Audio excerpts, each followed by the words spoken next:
Hello everyone, welcome to exam टेजी।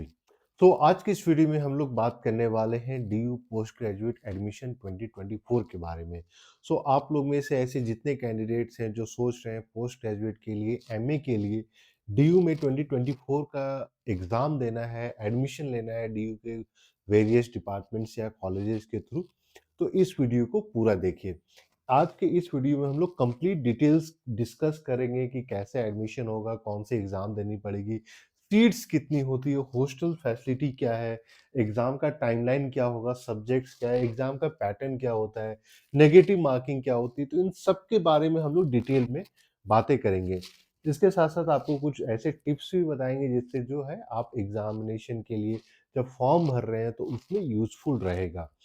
तो जितने भी ऐसे कैंडिडेट हैं जो 2024 में आप लोग एग्जाम देने वाले हो, नए हैं इस चैनल पे, तो प्लीज चैनल को सब्सक्राइब कर लें, नोटिफिकेशन बेल भी दबा लें सो दैट जितने भी एग्जाम ट्रेजी की तरफ से इंपॉर्टेंट अपडेट्स आते हैं वो सारा आपको मिलता रहे।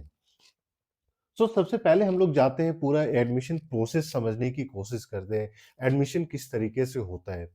तो डीयू का जो अब एडमिशन प्रोसेस है वो सीयूईटी के थ्रू हो गया है। सीयूईटी का मतलब ये हो गया कि आपको कॉमन यूनिवर्सिटी एंट्रेंस टेस्ट का एग्जाम देना होगा। सीयूईटी के एग्जाम के बारे में अगर थोड़ा सी बात करें तो ये ऑनलाइन एग्जाम होता है, और ऑनलाइन एग्जाम जो है ये कंप्यूटर बेस्ड टेस्ट होता है।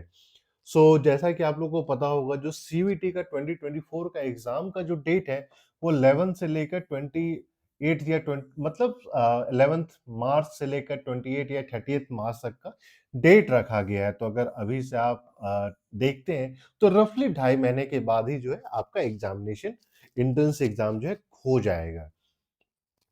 सीयूईटी क्या करती है कि एक आपको, जैसे ही आप सीयूईटी के एग्जाम में जब आप अपियर होते हैं तो आपको एक स्कोर कार्ड दे दिया जाता है।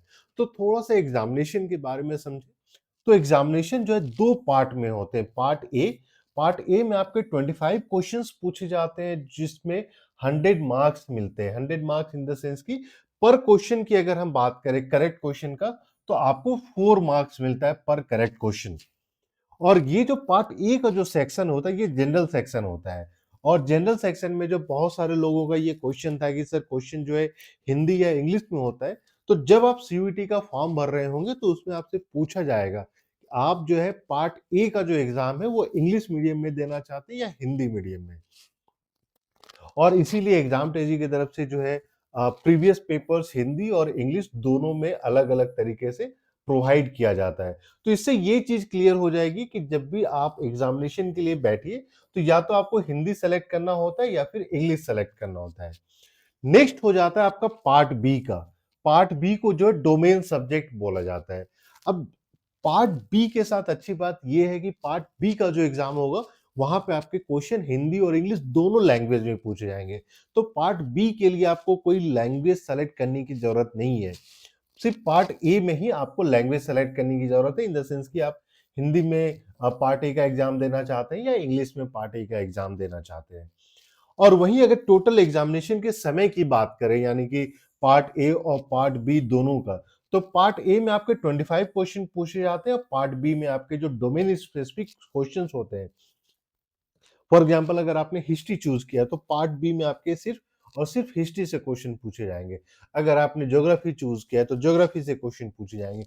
या फिर आपने मान लीजिए कोई लैंग्वेज सब्जेक्ट सेलेक्ट किया है तो वहां पे आपको जो है उन लैंग्वेज सब्जेक्ट के क्वेश्चन पूछे जाएंगे। तो 75 क्वेश्चन और पर करेक्ट क्वेश्चन आपको 4 मार्क्स, तो पार्ट बी आपके 300 मार्क्स का हो जाता है। टोटल टाइम की अगर बात करें तो जो सीयूईटी का एग्जाम होता है ये 120 मिनट्स का होता है, यानी कि 2 घंटे का पेपर होता है। और 2 घंटे में आपको पार्ट ए और पार्ट बी दोनों को सॉल्व करना होता है। और डीयू में क्या है कि दिल्ली यूनिवर्सिटी में आपके पार्ट ए और पार्ट बी दोनों मिला के यानी 400 मार्क्स के बेसिस पे ही आपका कट ऑफ निकाला जाता है। यहाँ पे आपको, जो बहुत सारे लोगों का क्वेश्चन था कि सर पार्ट ए क्या सिर्फ अपियरिंग होता है या सिर्फ क्वालिफाइंग होता है, तो नहीं, पार्ट ए आपका क्वालिफाइंग नहीं है।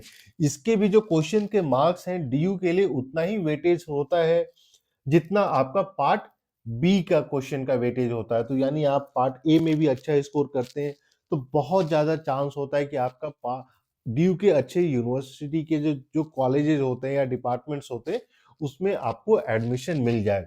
और लास्ट 2023 का जब एंट्रेंस एग्जाम हुआ था तो बहुत सारे लोग ऐसे थे जिन्होंने पार्ट ए पे ज्यादा फोकस नहीं किया, पार्ट बी पे फोकस किया।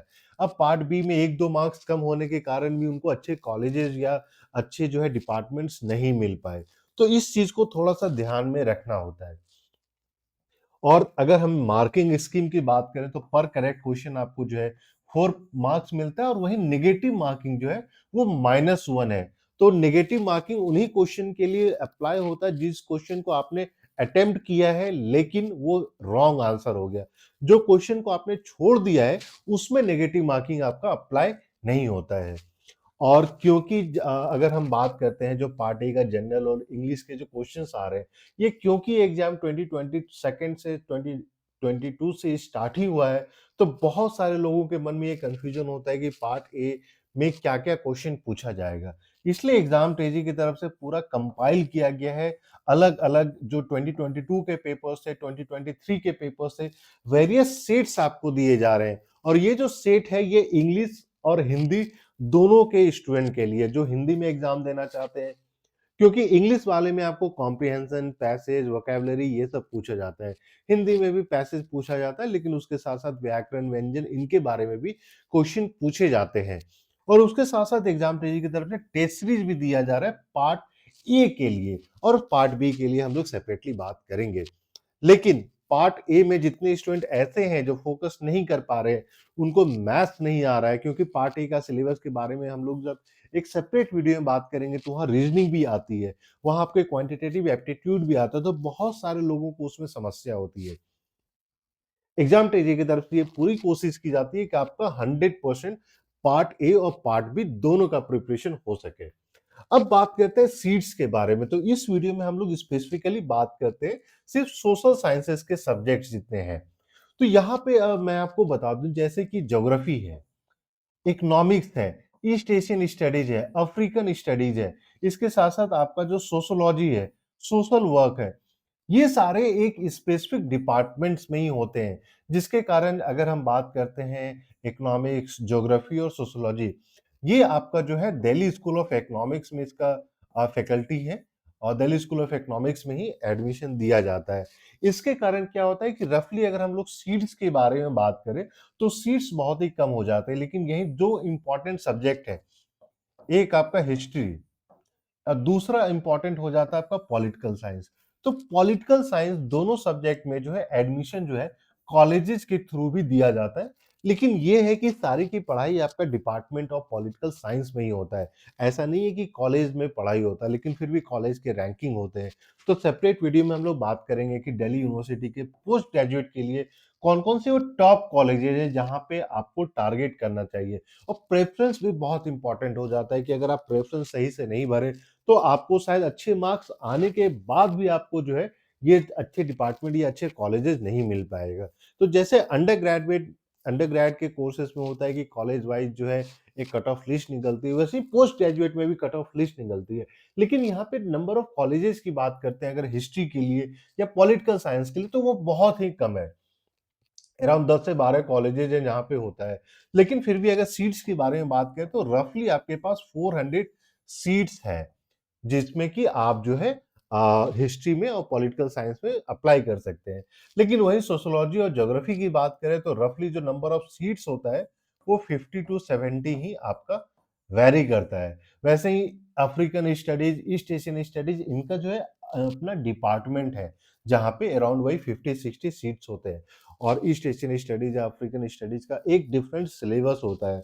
जैसे पॉलिटिकल साइंस में, हिस्ट्री में, ज्योग्राफी में जो कॉमन एग्जाम्स होते हैं, जो अंडर ग्रेड का सिलेबस होता है, उसी के बेसिस पे क्वेश्चन पूछा जाता है। लेकिन अफ्रीकन स्टडीज या ईस्ट एशियन स्टडीज का टोटली डिफरेंट सिलेबस है, तो उसको भी ध्यान में रखने वाली बात है। नेक्स्ट जो इंपॉर्टेंट हो जाता है, जो बहुत सारे लोगों का ये क्वेश्चन आता है कि सर हॉस्टल फैसिलिटी क्या है दिल्ली यूनिवर्सिटी में, क्योंकि जेएनयू, बीएचयू, एसयू, यहाँ पे जो हॉस्टल फैसिलिटी काफी अच्छी है। लेकिन सबसे पहले बात कर लें कि गर्ल्स या वुमेन्स हॉस्टल जो है, तो अगर आप कंपेयर करते हैं अलग यूनिवर्सिटीज से, तो यहाँ पे 3-4 है, प्लस एक नॉर्थ ईस्टर्न स्टूडेंट्स के लिए सेपरेट हॉस्टल है। और in comparison to female students, male का आपका 5-6 ऑप्शन मिल जाता है। लेकिन यहाँ पे सबसे बड़ी समस्या ये है कि यहाँ पे हर एक कैंडिडेट को एडमिशन नहीं मिलता है हॉस्टल में। सभी जितने एडमिशन लेते हैं बच्चों, सभी को हॉस्टल नहीं मिलता है। तो जितने टॉप रैंकर्स होते हैं, तो वहाँ पे क्या है कि आपको जैसे ही आपको एडमिशन मिल गया, तो आपको इंडिविजुअली ये सारे हॉस्टल्स में अप्लाई करने होते हैं।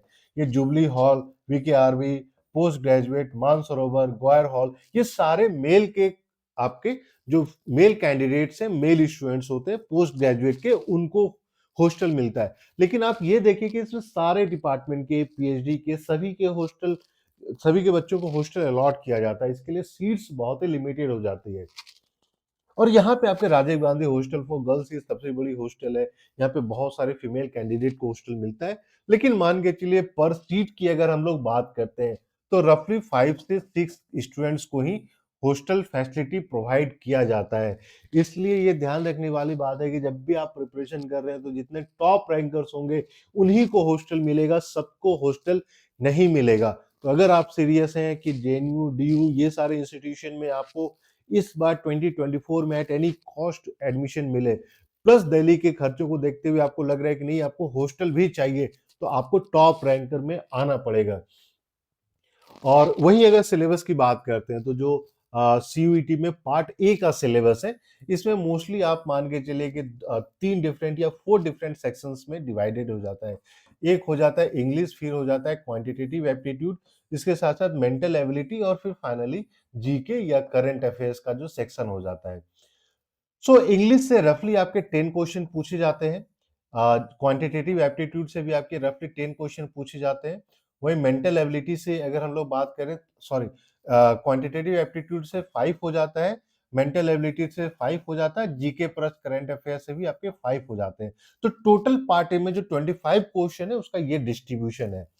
और जो पार्ट बी का जो सिलेबस है वो इंडिविजुअली हम लोग हर एक सब्जेक्ट वाइज डिस्कस करेंगे। कुछ-कुछ सब्जेक्ट का हम लोगों ने ऑलरेडी डिस्कस कर लिया है, लेकिन जितने भी ऐसे कैंडिडेट हैं जिनके पास वो डोमेन स्पेसिफिक सब्जेक्ट का सिलेबस नहीं है, तो आप एग्जाम तेजी के नंबर 8448878849 पे कॉल या मैसेज करके पूछ सकते हैं, और हम लोग आपको सिलेबस शेयर करेंगे। और फाइनली इसी के साथ-साथ आ जाते हैं जो एग्जाम पेजी की तरफ से सारे एग्जाम्स के लिए अलग-अलग क्वेश्चन पेपर कंपाइल किया गया है। क्योंकि ये एग्जाम जो है आपका 2022 में स्टार्ट हुआ है, तो ये ज़रूरी है कि आप कितने ज़्यादा से ज़्यादा क्वेश्चन पेपर सॉल्व करें। अब यहाँ पे आप देखिएगा जो अलग-अलग सब्जेक्ट्स है उसके हम लोग जेएनयू के भी क्वेश्चन पेपर प्रोवाइड कर रहे हैं, दिल्ली यूनिवर्सिटी के भी प्रोवाइड कर रहे हैं, बीएचयू के भी प्रोवाइड कर रहे हैं। तो सबके क्वेश्चन पेपर को प्रोवाइड करने का ऑब्जेक्टिव यही है, क्योंकि देखिए सारे यूनिवर्सिटी के चाहे अलग एग्जाम होते थे या अब एक कॉमन एग्जाम हो रहा है, सिलेबस तो रफली सेम है, क्वेश्चन पूछने का तरीका सेम ही, हाँ डिफिकल्टी लेवल वेरी कर सकता है। तो जेएनयू का जो पहले क्वेश्चन पूछा जाता था उसका डिफिकल्टी लेवल थोड़ा सा ऊपर था, डीयू का, बीएचयू का उसका थोड़ा सा नीचे था, बीएचयू का सबसे नीचे था। लेकिन जब भी आप सीयूईटी का प्रिपरेशन कर रहे हैं, तो इसमें आपको कहीं न कहीं जेएनयू और डीयू के बीच का एक जो डिफिकल्टी लेवल होता है, वहाँ पे क्वेश्चन को प्लेस किया गया है।